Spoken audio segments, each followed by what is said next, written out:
Many thanks for joining us, dear viewers. This is Hoffman, Horn of Africa's diplomacy program. I'm on the mobile hosting and producing this program for you. We'd like to wish you to have a beautiful stay with our program. Today, I have one guest here with me. My guest today is Dr. Jemal Hassan. Dr. Jemal Hassan is a born Ethiopian who's currently residing in the American States. He's currently in Ethiopia for a country visit. Doctor, many thanks for joining me and welcome to this country. Mr. Orkaba, thank you so much for having me at this beautiful OBN studio in Addis Ababa, Ethiopia.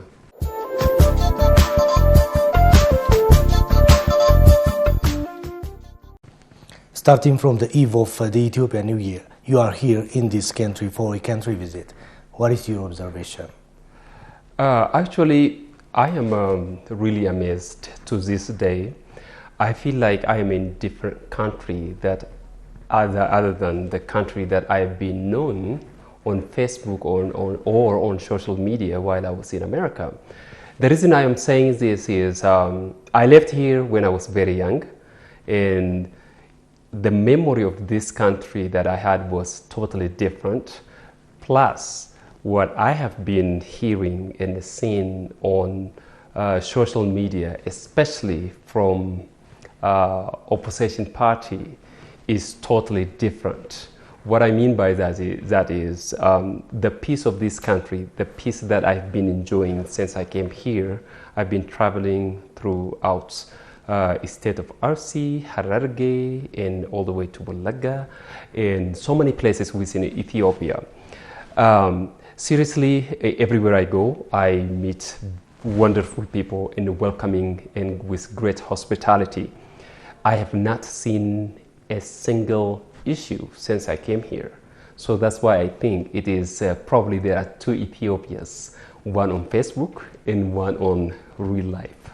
Well, how can you differentiate about hearing about Ethiopia by being there in our country, and especially the misinformation in the social media and others? How can you differentiate after coming here and after you visit? As I have been writing on Facebook and speaking on many different media since I came here, by the way, besides OBN, I've been giving interviews on many different Ethiopian medias. Once again, every country has its own problems. Probably Ethiopia has its own problems too, but it is not to the extent that I've been hearing on social medias and from opposition parties again. For example, in the United States of America, I do travel so much within the US and internationally for work and for a vacation too. If I give you one example, if you go to Chicago every week, especially Fridays and Saturdays and Sundays, Southern Chicago's, Eastern Los Angeles, Houston, Texas, Broxton, New York, Minneapolis, Minnesota, every American cities, there are hundreds of people die at gun violence, in the thieves, everywhere you go. So there is, in every city in America, there is a certain area you cannot even go, even daytime. So here, since I came to America, I came to Ethiopia, I have been to many places within this capital city, from east to west, central of Addis Ababa, and all the way to the rural area of Addis Ababa. I have never seen a single incident. And I have been watching on local news if there is like gun violence that is going on in this country. I haven't seen a single one of them. I ask people, I observe, and I interview people. Oh, are people kill each other in this country and all of these things? I haven't seen a single one of the deaths at gun violence. But now, just last week, a friend of mine, who is a physician also actually in Chicago, I always consult with him, what's going on in Chicago, and I have many friends in all American cities. Even in Omaha, Nebraska, last week, how many people get killed at gun violence in big American cities and in small American cities? So compared to that, there's no reason for me to be biased. I think Ethiopia is billion times more peaceful than many American major cities. Like I said, probably on the northern Ethiopia. Of course, there is conflict that's going on, and somewhere in Wallaga, far away, not a place where I visited, probably there's conflict that's going on. That is openly known conflict that is going on. Besides, from here at Addis Ababa all the way to Jijiga, from here to Bale, from here to Wallaga, all between the areas that I've been to, I didn't see any issues. So because of that, I came to determine Ethiopia is one of the most peaceful countries. And besides the hospitality of these people in Ethiopia, the welcoming from street people all the way to high-profile leaders is amazing. Plus, they took me yesterday to open market, and where everybody just sell their gold and diamond. There is between a diamond and gold, there is only this as light at this glass window. I'm like, are you sure are these gold? Yes, those are gold. And if one person breaks actually with one, they can take all of these things and go away. If that was in the United States of America, the entire city will be on fire. So I really think this country, again, I think there is something that Americans, probably Western nations, need to learn in terms of peace and how to live together peacefully. Well, you came back to your country, Ethiopia, most probably after 2 decades, more than 2 decades, I think. Yeah? Yes. So what impressed you more about Ethiopia and Ethiopians after your visit? Something that really amazes me is some people know, some people don't know about this. I don't speak Amharic, and I don't know the culture very much. I was born in a very small place. When I left this country, I still remember I stayed in Addis Ababa only for 9 days. After that, I left. So when I was coming back again, many people who came with me, oh my goodness, this will be a different cultural shock for you and all of these things, and nobody speaks. Many of them told me that nobody speaks the language, which is English language. To their surprise, or to my surprise, everywhere I went, especially at the bigger offices, everybody is speaking English. So I never felt alone in this nation. Besides the hospitality, great hospitality and the welcoming is just, it is something that I cannot really describe unless I have to write out. And to be very frank also, when I was growing up in America, from high school all the way to my doctoral program, I studied in America. If you look at in the United States of America, where people live from Ethiopia, there is always this segregation within Ethiopians. Oromos tend to live in certain area, Amharas live in certain area, even Guragis and Somalis, very isolated, and discrimination is very high amongst one another, while they are already minority living in white nation. So when I came here, that was kind of in my mentality, right? I was thinking, oh my goodness, okay, how do I know which one is probably, they might gonna, if I meet Amhara person, they might gonna against me because I speak only Afan Oromo in English, and then these Oromo guys will be, if they know my political view, they might gonna hurt me. And I've been thinking about this like constantly within myself, right? Then I said after a few days, I opened up to the community. And what amazes me is in this country, people don't even care about your ethnicity. People, you don't even care about your religion background, whether you're Christian, Muslim, atheist, or Wakefata, or whatever it is, or Oromo, Tigray. They just work together. All they care is they work, go to school, come home, get along, just up to their business. I think that toxic mentality is only in the United States of America and everywhere that Ethiopians who live this country is. Like in European countries, the same thing. If you go to Kenya, the same thing. Everywhere that Ethiopians live, they kind of discriminate each other. Even within Oromo in America. within Oromo community, what I have seen is they not only discriminate each other based on the area that they came from, they also discriminate each other based on religion, and then based on tribe and clans and sub-clans. It is not enough for these people to say, oh, I am from Ethiopia. Then if you are from Ethiopia, from which ethnicity, Oromo, and then from which region are you from, Walaga, Arsi or Hararge, then that is enough. They will go after the tribe. Which tribe are you coming from? It's just nonsense, something that for people like myself who fight for Ethiopian unity, regardless of your ethnic background and religious background, that's none of my business. What I care is about Ethiopia to come together and create the best Ethiopia for all Ethiopians, regardless of your ethnicity, your religious background, or your gender differences. That is what I care. That is what I have been seeing in Ethiopia. That is beautiful, and I'm very happy about that. Even when I was in Jijiga, people from all backgrounds, and they work together, and when they come to work, the hug that they give each other is just so interesting. Yeah. So that make me, give me hope that actually Ethiopia is on right direction.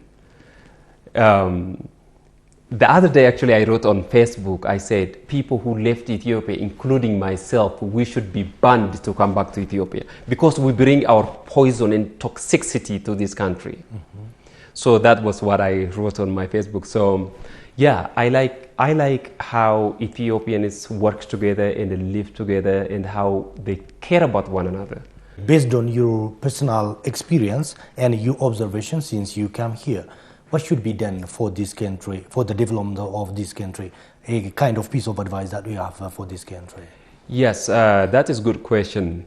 One problem which is very significant that I would say, in fact, also I am almost kind of FBI, I do investigation in different ways. When I was in Hararge, what I did was, even I did here somewhere in Addis Ababa. So not to the extent that I did in Hararge, I've gone to so many places in large cities like Doredawa, in Haromaya, Kasa, Kobo, and many places, including Gadare. What I did was, I acted like farmers, I dressed up like farmers, and I spoke to people only in Oromo language, like very the way Hararge farmers speak. Yeah. So with Marto, we call Marto, and Shirito, you know Shirito, right? Mm-hmm. So with that and very dirty, like farmer's jacket, right? Yeah. So I've gone to so many places. One time I acted like patient at the Distora hospital, and the way they treat me was very bad. They treat me literally like a crazy dog or things like that. And I've gone to immigration, and I've gone to police station, and many places I acted different in every situation. And finally, when I even started getting abused by the security person, then the next day I would come with suit and only spoke in English. And my treatment, the way they treat me was like the prime minister of the country came to the center. So in every situation, I have learned something really interesting, very sad, mostly in this area, who treat me like that are the workers, Oromo workers. So I said, wow, we need to change that. If you are from the United States of America, the way they treat their farmers, the way they treat their low wage workers is totally different from the way Ethiopians treat their weak, their farmers, and their poor members of the society. That is very disappointing. That's something that I'm going to write on my book, and I'm going to actually send information about this to all the way to President Jemal and all the way to Prime Minister of this country, Dr. Abiy Ahmed. When I also had a chance to meet couple times actually to meet President Jemal and communicate about this very issue. When I was young in Eastern Hararge, the way, even at that age, I'm an observer, the way the city people treat farmers is they treat them like fifth or third, even seventh class citizens of this country. That stayed with me to this day. When I came back after many years, I have seen the same treatment that our people give to their farmers. Without farmers, something that Ethiopians need to know, without farmers, this country wouldn't be this beautiful country. There is no nation stand without farmers. So they should treat their farmers just like human beings, which they don't. At least. At least, yes. That make me very upset. That make me very upset in every area that I visited. The way they treat farmers, the way they treat poor people are insane. I don't think America at any point in their life, even when they were so poor, they treat their farmers like we do here in this country. That is my, I will fight actually, that's kind of my topic that I'm going to be vocal about it. Another one is corruption. I was at one of the places, which I'm not going to say the name. If I say that person might gonna know himself, to protect, respect his identity. This person leads, he's a top of the center. It is a big center in Dredaba. In fact, he was born in the same area where I was born. And he knew me from TV. And as soon as I came to his center, and he's like, oh, you are this guy. I've been watching you on Prime Media, on OBN, and things like that. The way he spoke to me, his body language and behavior, he didn't like what I have been speaking about. Of course, he has to be professional. But he said, I came to that place for a very important appointment that I need to have. And he rejected my request. And he said, you are American, you have American passport, we can't do things like this. I said, no, you can't. And I sit there and start fighting with him. I say, you know what, I will show you, I will finish this thing. Believe it or not, I left.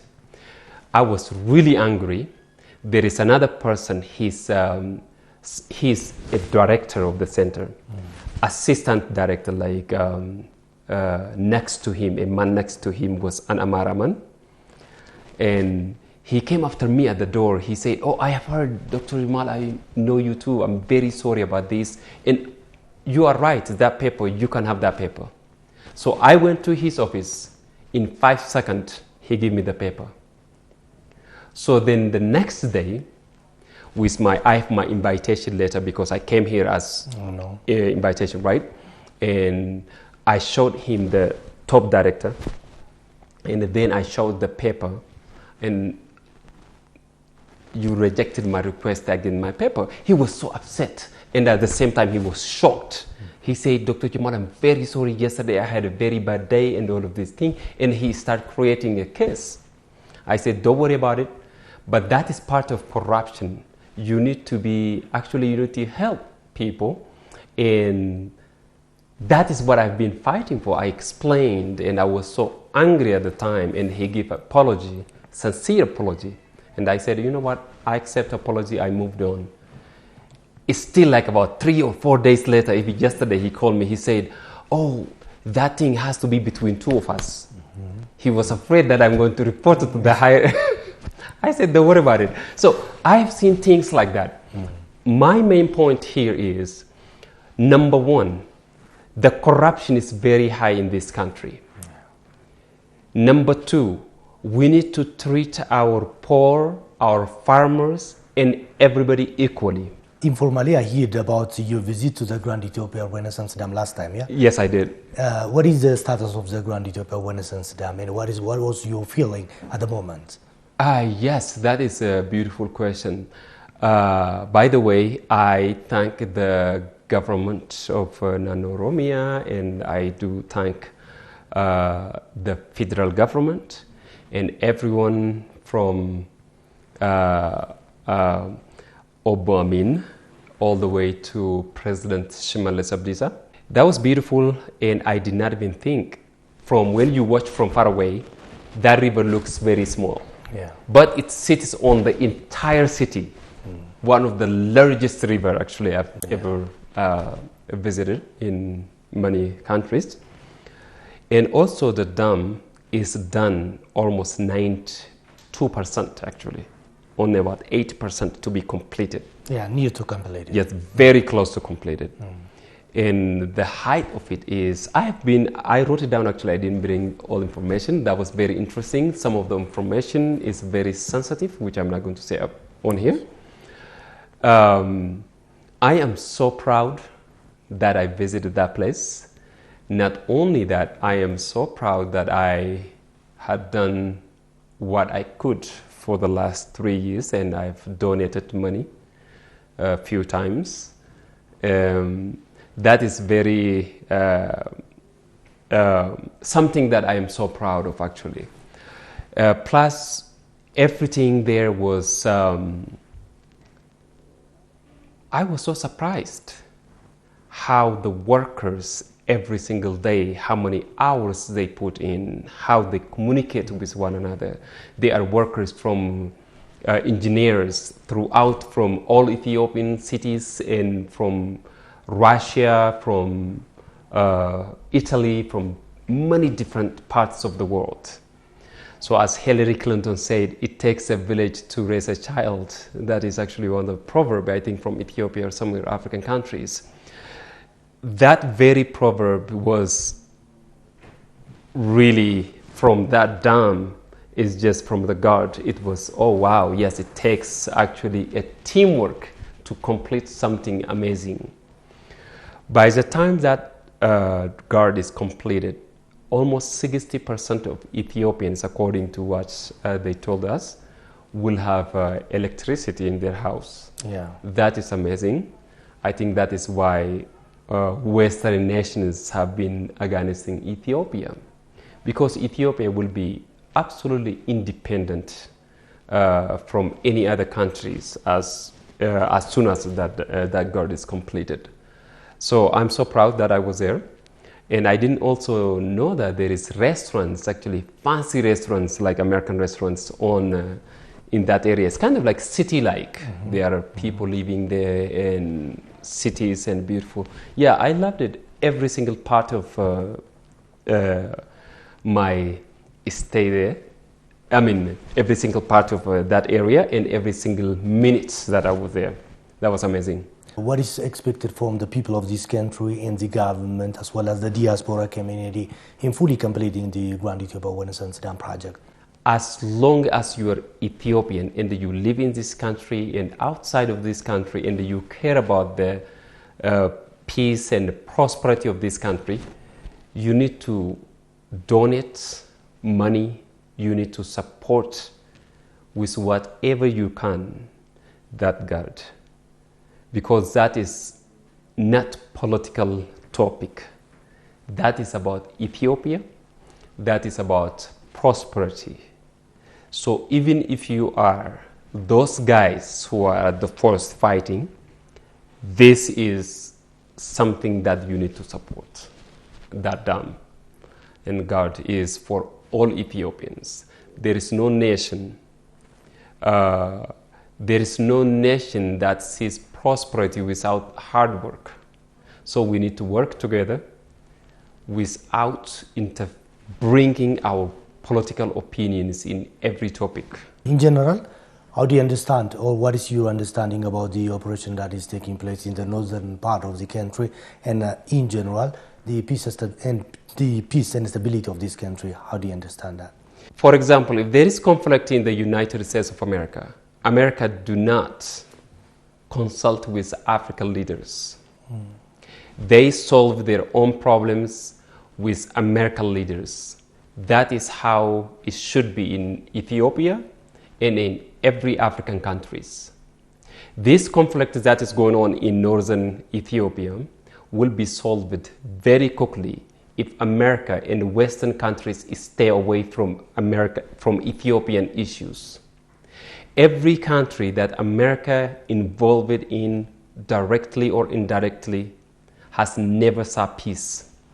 So my message is for Ethiopian citizens and Ethiopian leaders, you need to stand up for your nation. You need to have a backbone to solve the problem of your country without consulting with any white person or with any Western countries. When I say this, I love America. I'm Ethiopian American.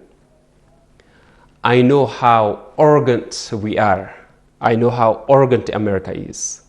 America always think actually they are the police of the world. They are the God of the universe. That is not true. Ethiopia needs to stand together. Once they do that, Ethiopia will be very successful in very short time. What is your kind of advice in completing this situation, the war situation, and fully backing the fist to the development of the country? Number one, we need to be very honest with ourselves. When we are honest leaders, whether you lead a small village or capital city or the prime minister of this country, once you are honest with yourself and with your people, you can do anything. For example, Dubai, in 1980, there is just deserts with camel and camelmen. Today, Dubai looks like heaven on earth. Yeah. Because they come together and they treat everyone equally. When you are honest with yourself and upfront with your citizens and tell the truth, that is when the citizens come together and they start working together. The last 27 years in this country, if you look at it, what TPLF had done is, in every key position of this country, they promote only Tigray guys and a Tigray person. What the problem that they didn't know is, sooner or later, in this diverse country like Ethiopia, when you promote only one ethnicity, sooner or later, the citizens will communicate with one another and they will stay away from you and destroy you, the same thing that we did to TPLF. So my sincere advice is, from local government all the way to the federal government, you need to be very honest. Sometimes what I hear is, oh, right now the Oromo guys are in power, and this is that, and of course opposition parties, or this government that do not represent Oromos, and this. So we need to be very frank about this.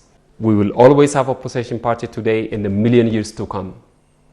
America has been celebrating their independence for 245 years today. There is always 3 or 4 different parties, but the major party is liberal and conservative. But there are small guys down there too, like green parties.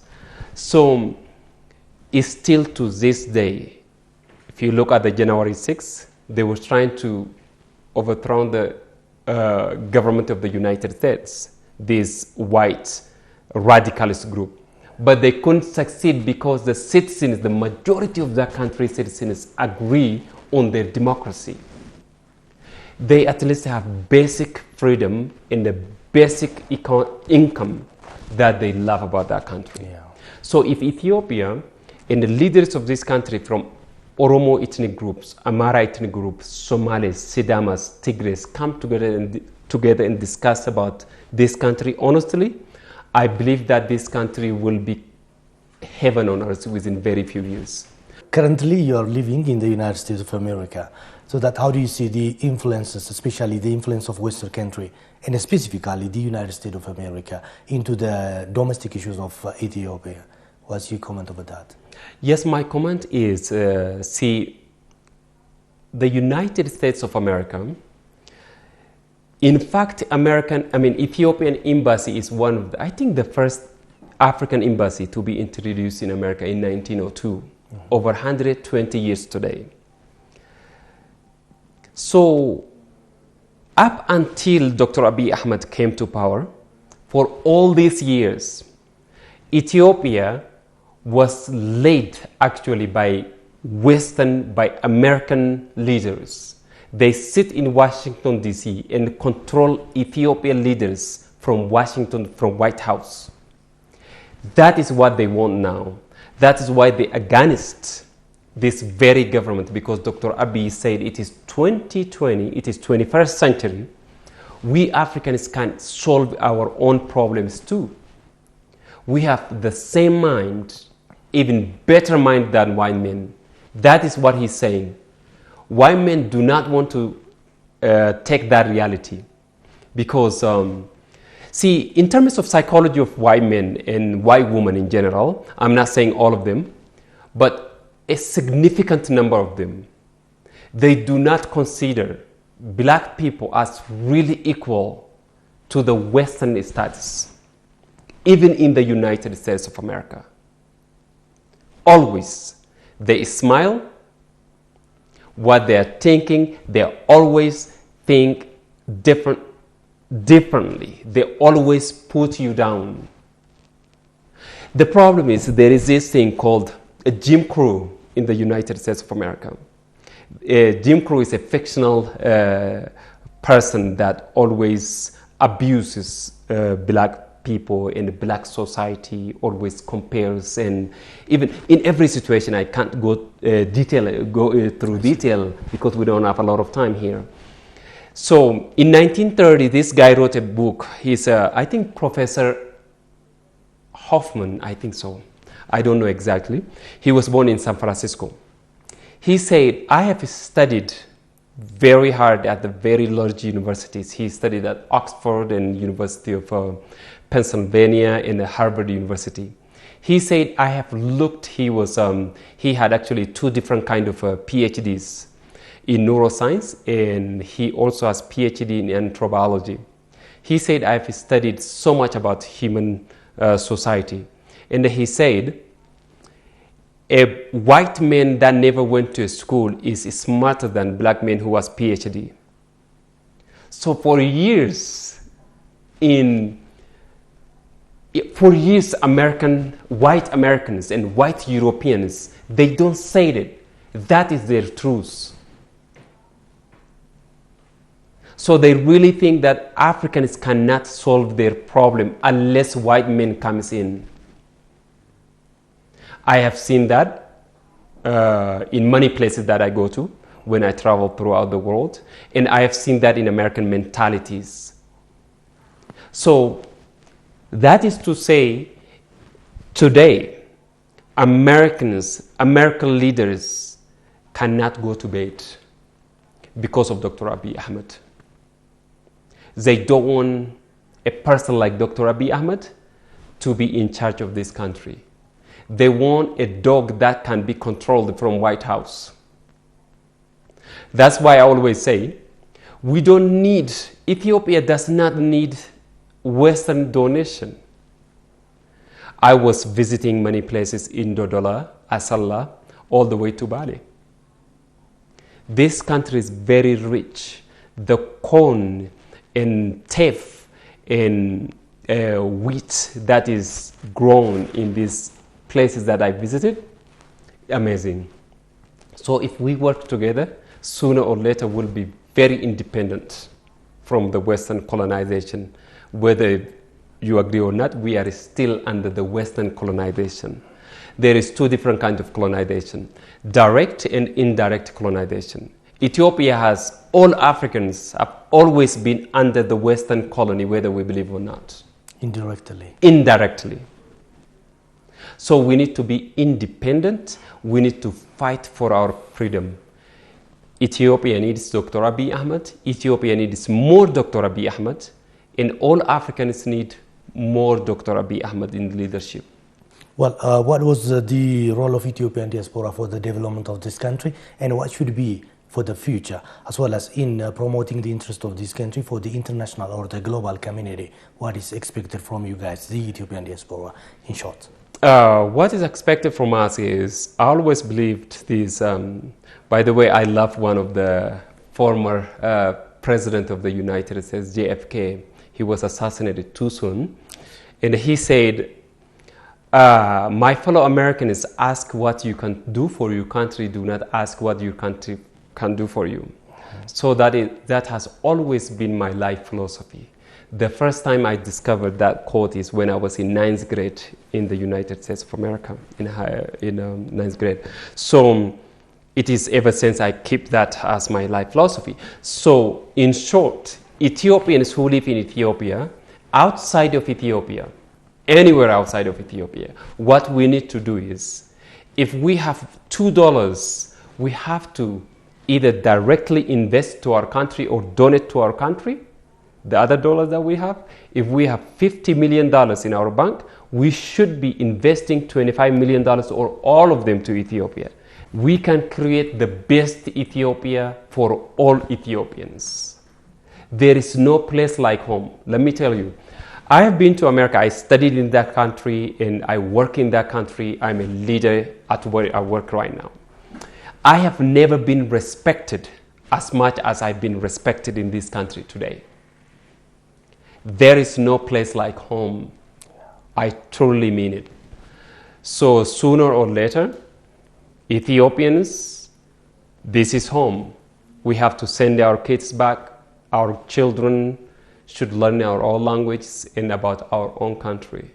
So we should be an ambassador for this country and for the citizens of this country. Lastly, if you have a general message for the people and government of Ethiopia, you're highly welcome. Thank you so much. I absolutely appreciate that you guys are taking. Actually, you came from Adama and come from Adama to invite me to this place, and all OBN and our team members and our technicians around here. And thank you so much. I greatly appreciate this. So one last message is, again, my fellow Ethiopians, there is no place like home. We have to invest into our country. We have to do whatever we can to support Ethiopia, to support Ethiopian citizens. Then we can create the best Ethiopia that is convenient for all Ethiopians. Thank you so much, and I absolutely appreciate this wonderful time. I really appreciate for your time and for the best thoughts you share us. Thank you very much for joining us again, sir. Thank you so much. Bye. Dear viewers, this will bring us to the end of this edition. I'm Jemal, the mobile host and producing this program for you. Till the next edition, have a beautiful time.